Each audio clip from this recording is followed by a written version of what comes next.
psicologia e todas as outras formas de neurose. O nosso material de trabalho é justamente esse, gente, é trabalhar com aquilo que as pessoas, não só o que elas falam, né? Tudo que a pessoa consegue transmitir, o que o analista consegue ler, né? Como sinais de pulsões inconscientes trazidas à tona, através dos sintomas, através dos xistos, atos falhos, postura, enfim, tudo que a pessoa traz no set analítico, tudo deve ser observado, analisado como sinais e como materiais que podem estar surgindo do inconsciente, e nós tentamos fazer a leitura disso, né? Entender, interpretar o que está ali acontecendo. Então, é uma coisa importante para a gente observar esses detalhes, né? E essas ideias inconscientes ativas, elas fazem parte, né, do nosso trabalho. E toda neurose tem isso aí. Então, o nosso trabalho é fazer esse desvendar, esse mergulhar nesse material e a traduzir esse material inconsciente de uma forma que a pessoa consiga assimilar, analisar, né, metabolizar e superar aquilo que a atormenta, que está guardado dentro da sua alma, dentro do seu interior. Tá? Aprendemos, portanto, pela análise dos fenômenos neuróticos, que uma ideia latente ou inconsciente não é necessariamente uma ideia fraca ou tênue, e que a presença dessa ideia na mente admite provas indiretas do tipo mais convincente, equivalente à prova direta fornecida pela consciência. Sentimos-nos justificados em fazer nossa classificação, concordar com esse acréscimo ao nosso conhecimento introduzido por uma distinção fundamental entre diferentes tipos de ideias latentes ou inconscientes. Estávamos acostumados a pensar que toda ideia latente, assim, tornou-se fraca, transformou-se consciente e aí tornou-se forte, quer dizer, fraca no inconsciente, forte no consciente. Mas, na verdade, adquirimos a convicção de que há algumas ideias latentes que não penetram na consciência, por mais fortes que possam se haver tornado. Assim chamamos de ideias latentes do primeiro tipo, pré-conscientes, quando reservamos o termo inconsciente, como dito, para esse último tipo que viemos a estudar nas neuroses. O termo inconsciente, que foi empregado antes no sentido puramente descritivo, vem agora a aplicar-se a algo mais. Designa não apenas as ideias latentes em geral, mas especificamente as ideias com certo caráter dinâmico, ideias que se mantêm à parte da consciência, apesar da sua intensidade e atividade, ou seja, dentro desse subsolo, desse porão, né, do inconsciente, ele não é estático, frio e parado, não, ali há toda uma efervescência de energia dessas ideias, dessas pulsões que ficam guardadas, né? Tanto que a pressão desse movimento é que faz subir as coisas até a superfície através dos sintomas que a pessoa nos passa. Então, não é uma ideia fraca, não é um pensamento tênue ou uma coisa que ficou lá sem importância, não. É importante, está guardado, não é acessível ao consciente, mas é forte, é poderoso, está guardado lá dentro desse porão, vamos chamar de porão existencial, porão mental, tá ok? Uma coisa que eu sinto falta de estar falando aqui diante da câmera é estar vendo vocês, estar conversando, batendo papo com vocês, né? Ficar falando aqui direto para a câmera e vendo o texto é bastante cansativo, né? Porque a gente fala o tempo todo, então a gente fica um pouco mais cansado. Mas vamos caminhar mais um pouquinho, temos mais um pouquinho para a gente poder continuar aqui na nossa aula sobre o nosso tema de hoje. E na semana que vem, na terça-feira, nós vamos deixar também disponível para vocês o material em vídeo, tá bom? Então, não vamos tentar gravar ao vivo, não deu certo na última terça-feira. Vamos fazer a gravação da aula, como estou fazendo aqui agora, gravar a aula também da próxima terça, para a gente poder assim, acessar o material, enfim, você poder estudar perfeitamente, mandando para você, claro, o material também através do Instituto, tá bom? Freud diz assim, que antes de prosseguir com a exposição, ele vai referir-se a duas objeções que têm probabilidade de serem levantadas neste ponto. A primeira delas pode ser assim enunciada. Ao invés de concordar com a hipótese de ideias inconscientes, das quais nada sabemos, é melhor presumir que a consciência pode ser dividida, de modo que certas ideias ou outros atos psíquicos possam constituir uma consciência separada, que se tornou desligada e separada da massa de atividade psíquica consciente. Casos patológicos famosos, como o do Dr. Azam, referência ao caso de Férida, número 10, notável exemplo de personalidade alternada ou dupla personalidade. Provavelmente o primeiro desse tipo a ser investigado e registrado minuciosamente. O caso foi descrito em várias publicações por E. Azam de Bordeaux. Então, é um caso relatado antigo dele a respeito dessa situação em que a pessoa tem uma consciência dupla, uma dupla consciência. O primeiro relatório apareceu numa revista científica em maio de 1876, faz tempo aí, e foi seguido de algumas semanas depois por algum artigo nos Anais Médicos de Psicologia. Eles trabalham para demonstrar a divisão da consciência, e isso não constitui uma imaginação ou fantasia. Aventura alegar contra essa teoria que ela é uma suposição gratuita, baseado no mau uso da palavra consciente. Não temos o direito de estender o significado dessa palavra a ponto de fazê-la incluir uma consciência da qual o próprio possuidor não se acha ciente. Se os filósofos encontram dificuldade de aceitar a existência de ideias inconscientes, a existência de uma consciência inconsciente parece ainda mais objetável. Os casos descritos como divisão, né, da consciência, como o Dr. Azam, poderiam de preferência ser denominados deslocamento de consciência, tá? Ou o que quer que seja, que oscila entre dois complexos psíquicos diferentes e que se tornam conscientes e inconscientes alternadamente. É um caso patológico, claro, em que as coisas são conscientes e inconscientes, é um jogo dos dois lados aqui. Então, mas é uma questão rara, que eles custou um caso mais complexo aqui, né, de uma consciência que oscila entre dois complexos, que fica para lá e para cá. A outra objeção que poderia ser levantada seria que aplicamos à psicologia normal conclusões que são tiradas principalmente do estudo de estados patológicos. Estamos capacitados a respondê-la por outro fato, cujo conhecimento devemos à psicanálise. De certas deficiências de função, da mais frequente ocorrência entre as pessoas sadias, até como, por exemplo, o lapsus linguae, que é falar, não falar, por exemplo, ficar mudo, erros de memória, de fala, esquecimento de nomes, pode facilmente demonstrar que dependem de ação de fortes ideias inconscientes, da mesma maneira que os sintomas neuróticos. Apresentaremos outro argumento, ainda mais convincente, do estágio posterior deste estudo. Então, aqui ele fala de alguns sintomas, né, deficiência de função, que pode acontecer por pulsões inconscientes. Ele tem nos históricos dele, trata de pessoas que ficavam mudas, ou até outros tipos de problema, né, de esquecimento e coisas mais, por conta de sintomas de traumas, de recalcamentos, né, pessoa, enfim, é uma gama grande de coisas que acontecem. Por exemplo, existe uma coisa que eu costumo chamar de autopunição. Às vezes a pessoa fez alguma coisa que ela considera muito pecaminosa, muito errada, e ela inconscientemente se impõe algum tipo de restrição, algum tipo de punição por conta daquilo que fez, né? Então ela inconscientemente ela tenta purgar aquilo que ela fez de errado, ou se purificar daquilo que fez de errado, através de algum tipo de autopunição ativa ou de uma rejeição a algum tipo de prazer, ou privação de prazer, né? Isso acontece bastante, a gente encontra muito isso na vida das pessoas que a gente trata por aí, né? Pessoas que têm culpa, simplesmente culpa acentuada, elas podem ter esse tipo de comportamento de autopunição, tá? Seja por imposição de um sofrimento ou dor, ou privação de prazer, como forma de redenção, como forma de purgação ou de tentar pagar o preço do seu pecado, da sua culpa. Inclusive pessoas que são cristãs, viu, gente? Tem gente crente aí, que ao invés de recorrer ou lembrar do sangue de Jesus, né, que purifica de todo pecado, a pessoa, ela inconscientemente, claro, ela acaba entrando no sistema de autopunição, né?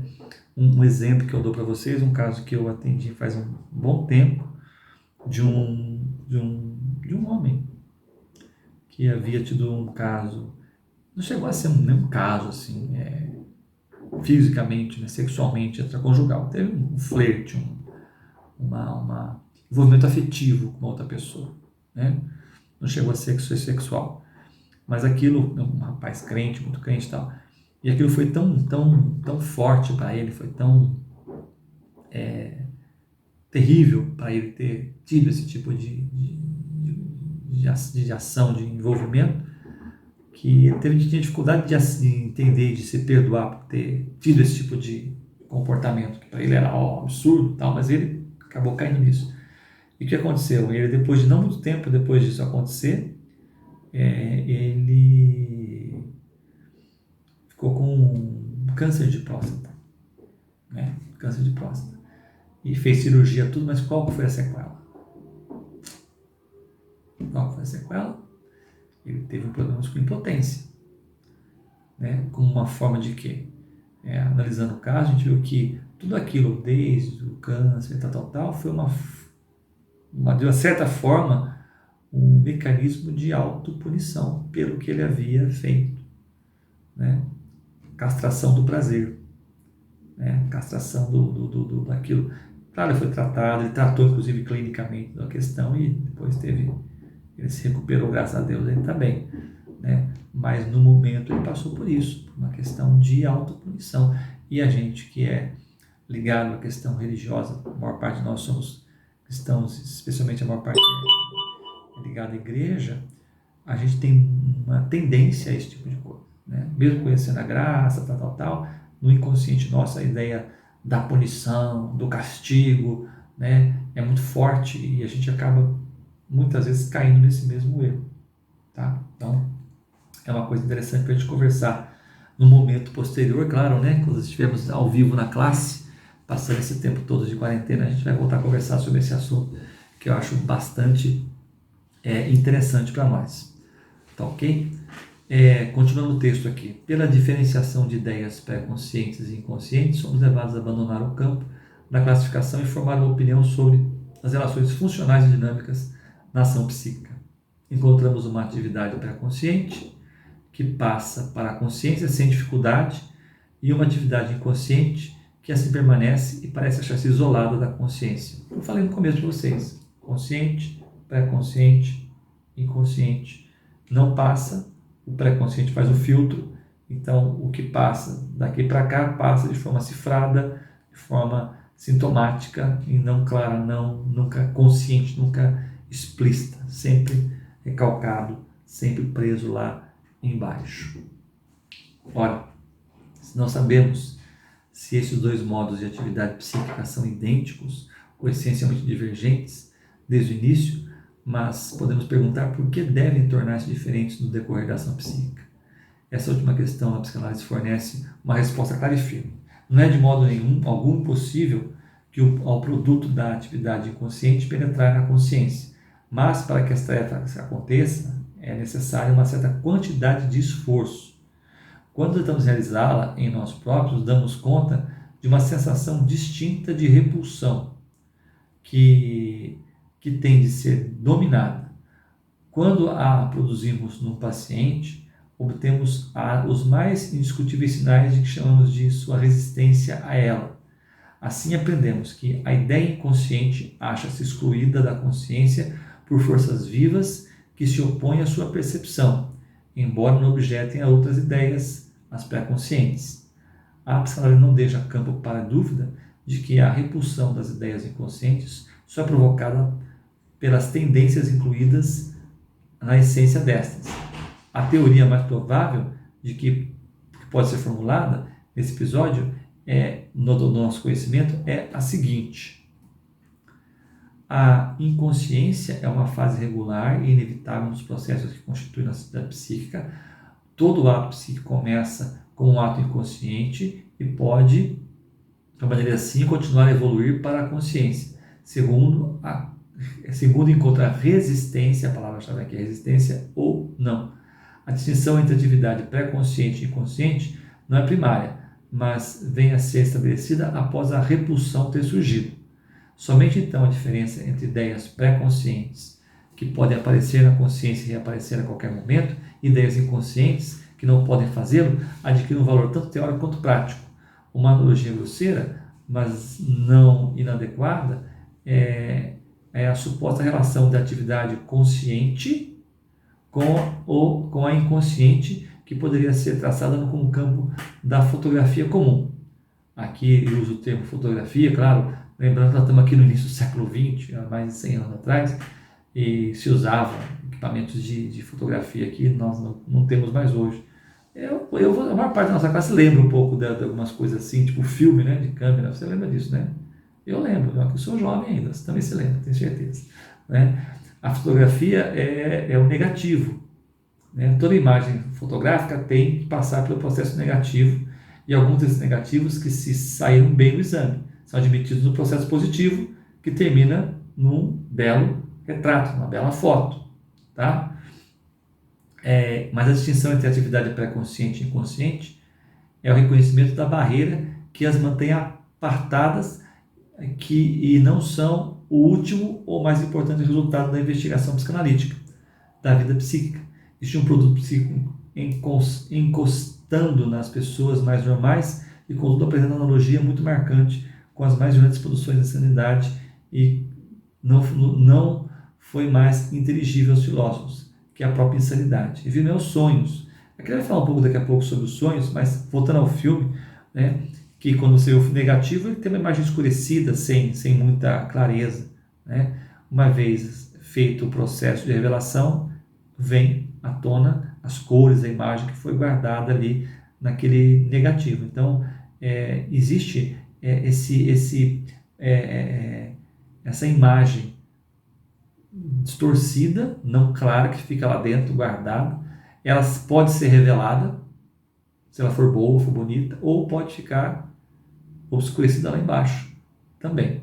Tá? Nesse caminho aí, inconsciente para consciente, aí seria mais ou menos o líquido revelador. Né? Vai ficar bom, sobe, vai ficar ruim, desce. Tá, okay? Lembra no começo que eu falei que elas trabalham segundo o princípio de prazer ou desprazer que elas trazem? Então, para guardar as 7 chaves dos pensamentos mais desagradáveis ou proibidos ou recalcados do nosso inconsciente, existe o que Freud trabalhou, que eu afastei rapidinho agora há pouco, mas aqui ele fala um pouco sobre isso, que são as resistências, né? Que são também fonte e foco do nosso trabalho de análise, porque as resistências mostram para nós muitas pistas do que pode estar sendo guardado. Né? Porque se você vê uma resistência maior em certa área de trabalho que está com o seu paciente, é porque existe alguma coisa importante. Por quê? O que é mais precioso você guarda com mais segurança. Então, quanto maior a resistência, maior existe a importância do que está guardado ali atrás. Onde menor a resistência, menor a importância do que está guardado ali atrás. Então, quando você está tratando do paciente, você começa a perceber que ele tem resistência a um tipo de assunto, resistência a falar sobre um período da sua vida, enfim, existe alguma coisa que ele tem dificuldade, ele não quer tocar, ele puxa, ele foge, enfim, ele não quer saber de tratar daquilo, né? Isso inconscientemente traz muito desprazer, muita angústia. Então você está andando no caminho aonde pode estar o foco da sua ação. O tesouro pode estar guardado ali atrás dessa resistência. Tá ok? Só um segundinho que eu vou verificar se a câmera está ok. Tá bom, gente? Espera que eu já volto. Tá tudo certinho. Continuamos a gravar. Que bom. Eu deixei gravando aqui no meu suporte, então saber se tinha parado ou não. Né? Posso estar falando aqui de bobeira e perdendo tempo aqui falando pro vazio. Ela está gravando bonitinho aqui. Então, sempre olhe, né, essa questão da resistência, porque ela indica geralmente o lugar onde tem pontos importantes que o paciente pode estar justamente não querendo que você chegue. Ah, mas ele não quer chegar, e se não quer chegar é consciente? Claro que não. Não é consciente. O inconsciente, como falei, ele guarda com mais segurança aquilo que é mais doloroso. Então, quanto mais doloroso, quanto mais desprazeroso for, mais angustiante for, mais ele guarda, mais ele vai proteger o acesso àquilo, porque ele não quer que aquilo suba e cause a dor, o desprazer, enfim, que aquilo provocou um dia no passado e a pessoa guardou. Tá ok? Então, um caminho bacana no trabalho do analista é observar as resistências do paciente, analisar as resistências, perceber as resistências, que são parte do processo de livre associação e são essenciais num bom processo psicanalítico. Então, sempre observe as resistências que o paciente manifestar, ok? Sempre, quanto maior for, tem mais coisa ali. Claro, tem que saber driblar, né, a resistência do paciente com muito jeito, com muita calma. Vai de uma pessoa para outra, claro, cada um tem reação diferente. Por exemplo, há pacientes que têm tanta dificuldade com alguns temas que eles inventam uma desculpa para parar a análise. Essa tentativa de suspensão ou até mesmo suspensão do processo de análise não vem por outro motivo que senão resistência. Porque ele percebeu que você está chegando perto de um lugar, de um ponto que ele não quer mexer, que é muito doloroso para ele. O que ele faz? Ele não quer, ele resiste. Então ele vai sentir uma angústia. Sabe? Quando ele vai, chega o dia dele falar com você lá no seu consultório, ele vai ficar angustiado. Não é porque ele não gosta de você, é porque você não é uma boa profissional, não é nada disso. É porque existe aquela angústia dentro dele, porque vai chegar perto de um material doloroso, angustiante, que ele não quer mexer, então ele vai ter inconscientemente essa resistência em ir até você para não correr o risco de mexer ou chegar perto daquele material que ele não quer reviver, não quer lembrar, não conscientemente. Volto a repetir, não conscientemente. Ele não sabe, ele não entende que ele está tendo resistência, tal. É uma coisa que ele não entende, mas você vai perceber isso, você que vai analisar isso, você que vai detectar isso e vai, opa, tem alguma coisa escondida aqui, eu tenho que procurar. E tem pacientes que realmente, eu já tive paciente que é tão grande a resistência que deram um stop na análise. Depois voltaram, mas deram tempo, porque eles não estavam suportando a ideia de chegar perto daquilo que lhes atormentava. E não tem jeito, né? A gente tem que ir chegando perto, só que você tem que tomar cuidado, tem que ter tato, tem que tentar, né, chegar, né, comer pelas beiradas, como diz, né, para você não chocar de uma vez às vezes, porque, de fato, há lembranças que são muito dolorosas, muito constrangedoras, né, difíceis da pessoa entender e assimilar ou rememorar. Quando acontece isso, a pessoa consegue, a catarse, enfim, consegue elaborar, é uma maravilha, é libertador, é curativo, enfim, é fantástico, mas o processo é doloroso, né? O processo é doloroso. Então, a resistência é um fator aqui muito importante para a gente. Tá ok? Vamos lá. Caminhamos um pouquinho. Cadê onde eu parei? Aqui. A psicanálise se fundamenta também, né, ele usa o termo aqui, como material inconsciente. Para Freud, isso era a parte mais importante, é a interpretação dos sonhos, tá? Constitui algo mais completa, segundo Freud falando, tá? Que essa jovem ciência realizou até o presente. Um dos mais comuns de formação onírica pode ser descrito como segue: uma sequência de pensamentos foi despertada pelo funcionamento da mente durante o dia e reteve um pouco de sua atividade, fugindo à inibição geral de interesses que introduz o sono e constitui a preparação psíquica para dormir. Durante a noite, a sequência de pensamentos consegue encontrar vinculações com uma das tendências inconscientes presentes desde a infância da mente, do que sonha, mas ordinariamente reprimida e excluída da sua vida consciente. Com a força tomada de empréstimo a esta ajuda inconsciente, os pensamentos resíduos do trabalho do dia tornam-se então ativos, normalmente surgem na consciência sob forma de sonho. Ora, 3 coisas acontecem daí, um dos sonhos. Os pensamentos sofrem uma mudança, ou um disfarce, ou uma deformação, que representam a parte do ajudante inconsciente. Uma parte do inconsciente que de outra maneira não poderia fazê-lo surgir a consciência. Bom, eu já falei acho que para vocês isso alguma vez, quando falamos, acho que tangendo rapidinho para os sonhos, que o Freud usava isso muito fortemente, né?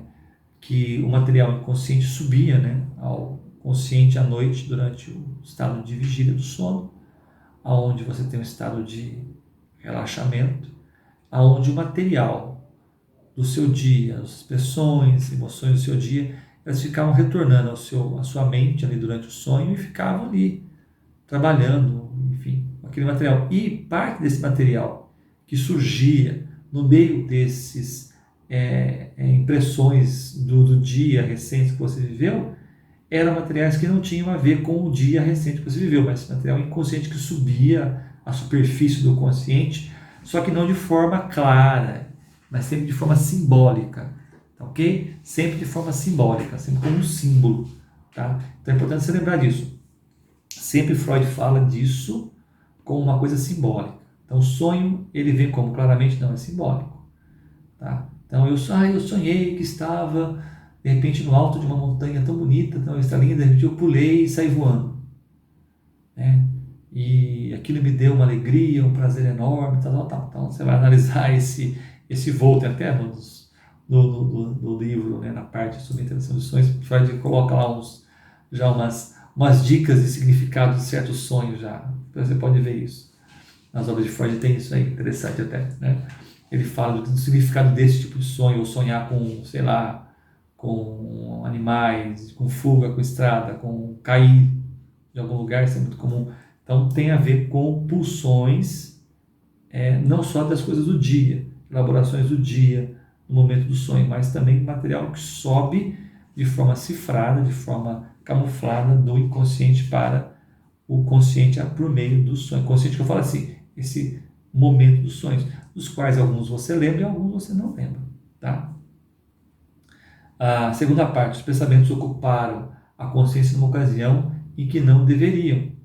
Aprendemos que a arte de descobrir os pensamentos residuais, os pensamentos latentes dos sonhos, e comparando-os com o sonho aparente. Podemos falar a opinião sobre as modificações que experimentaram e a maneira como pela qual essas foram ocasionadas. Então, aquilo que dentro de material de um sonho é coisa da elaboração do dia, enfim, coisas assim, ou se o paciente conta um sonho para você, você vai analisar o sonho. Outra coisa que é do dia, mas tem coisas que podem ser marcantes, que podem ter uma coerência, ou você pode lembrar de que tem coerência ou ligação com alguma coisa que você percebe, que você suspeita, ou algo que o paciente já disse em outro momento, e aquilo ele elaborou no sonho de uma forma simbólica, e você percebeu que aquele símbolo do sonho, na verdade, significa outra coisa.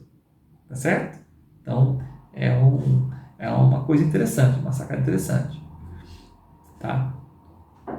Aprendemos a arte de descobrir pensamentos residuais do inconsciente, os pensamentos latentes dos sonhos, e comparando-os com o sonho aparente, podemos formar uma opinião sobre as modificações que experimentaram e a maneira pela qual foram ocasionadas. Os pensamentos latentes do sonho não diferem em nenhum aspecto dos produtos da nossa atividade consciente habitual. Tá? Merece o nome de pensamentos pré-conscientes e, em verdade, podem ter sido conscientes em algum momento do estado de vigília. Entretanto, por entrar em contato com as tendências inconscientes durante a noite, assimilam-se a estas, degradam-se e, por assim dizer, à condição de pensamentos inconscientes e ficam sujeitos às leis pelas quais a atividade inconsciente é dirigida. Aqui temos a oportunidade de aprender o que não poderíamos ter adivinhado pela especulação ou por outra fonte de informação empírica. Então, o sonho nem sempre faz sentido. Realmente você sonha coisas que às vezes fazem sentido, tem até uma razão. Você tem coisas que não tem sentido algum, tem pé nem cabeça, como a gente fala. Por quê? Porque eles estão além do material do dia, que você pode estar lembrado do sonho que teve, inclusive tornado, no caso, o sonho inconsciente, mas ele não tem sentido porque ele está permeado, ele está contaminado, vamos dizer assim, com também pensamentos inconscientes que surgem e bagunçam a história, bagunçam a ideia. Então, a coisa mais comum da gente sonhar, quando você lembra do seu sonho, não sonhei com tal coisa. Isso era coerente, esse negócio não tinha nada a ver. Ou se não tinha nada a ver, por quê? Porque tem um material inconsciente que distorceu, que mudou aquilo. Tá? Porque, olha só, não sei se vocês tiveram aula sobre sonhos ainda, mas vamos tratar um pouquinho aqui rapidinho. Você tem um sonho que tem a ver com o material inconsciente, vem para cima, mas ele não vem de forma clara. Por quê? Porque ele não pode ser aceito, não pode ser tolerado, ele não pode ser, sei lá, ética, moralmente, religiosamente aceito. Tá? Então ele vem de que forma? De forma cifrada, de forma distorcida de forma que você possa aceitar aquilo moral, ética, religiosamente, etc. Entendeu? Tipo assim, você tinha uma pessoa que você tinha tanta raiva dela, você queria matar a pessoa. Vamos supor, não matar literalmente, mas eu quero matar aquela pessoa, se eu pudesse, aquelas coisas, né? E aquilo lá ficou guardado, porque você é uma pessoa de pode matar, errado, é pecado, tal, tal. Então você focou aquilo, tá? Mas aí você sonha que você estava, sei lá, vou inventar aqui uma coisa, que você estava batendo num cachorro. Deus me livre, né? Mas vamos supor que seja uma coisa absurda, bizarra, assim, batendo num cachorro. Mas, nossa, eu gosto dos animais porque eu estava batendo num cachorro. Você não lembra por quê? Por que eu estava batendo num cachorro? Na verdade, aquela pessoa de quem você tem ódio, você queria matar aquela pessoa, bater naquela pessoa, ela tinha um cachorro exatamente igual aquele que você estava batendo. E essa pessoa gostava muito do cachorro. Você estava batendo no cachorro. Mas o cachorro não era o cachorro, era a pessoa. Ou ferindo a pessoa de alguma forma, ferindo alguma coisa que ela amava, que ela gostava. Você está entendendo? Então, tem todo um sentido aí meio que, né, abstrato, assim, mas que tem a simbologia, porque você não aceita, claro, moral, eticamente, né, na sua concepção, que você pode bater nem no cachorro, claro que não, e também muito menos na pessoa. Mas como é que o inconsciente faz isso se tornar palatável, aceitável? O cachorro tentou te morder e você se defendeu do cachorro, bateu nele. Pronto, está justificada a sua ação. Então você conseguiu elaborar, conseguiu vir esse pensamento à sua mente. Se você pensasse, não, eu vou bater naquela pessoa, você teria problemas em sonhar em estar batendo ou matando aquela pessoa. Mas o exemplo que eu dei batendo no cachorro dela porque ele quis te morder é mais palatável. Entendeu? Deu para ter ideia mais ou menos, né? Por aí. Sinto falta da conversa com vocês aqui, mas tudo bem. Vamos tentar, estou imaginando aqui vocês aqui me olhando e fazendo aquela cara de né? Vamos lá, estamos quase acabando essa parte nossa de hoje já, gente. Onde eu parei? Assim, as leis da atividade inconsciente diferem amplamente daquelas da consciente. Inferimos pormenorizadamente quais são as peculiaridades do inconsciente e podemos esperar aprender ainda mais sobre elas mediante a investigação mais profunda dos processos de formação onírica ou formação dos sonhos. Os pensamentos latentes do sonho não diferem em nenhum aspecto dos produtos de nossa atividade consciente habitual. Merece o nome de pensamentos conscientes, em verdade podem ter sido conscientes em algum momento do estado de vigília. Bom, já falei sobre isso rapidinho com vocês agora há pouco. Tá, vamos passar para cá, isso.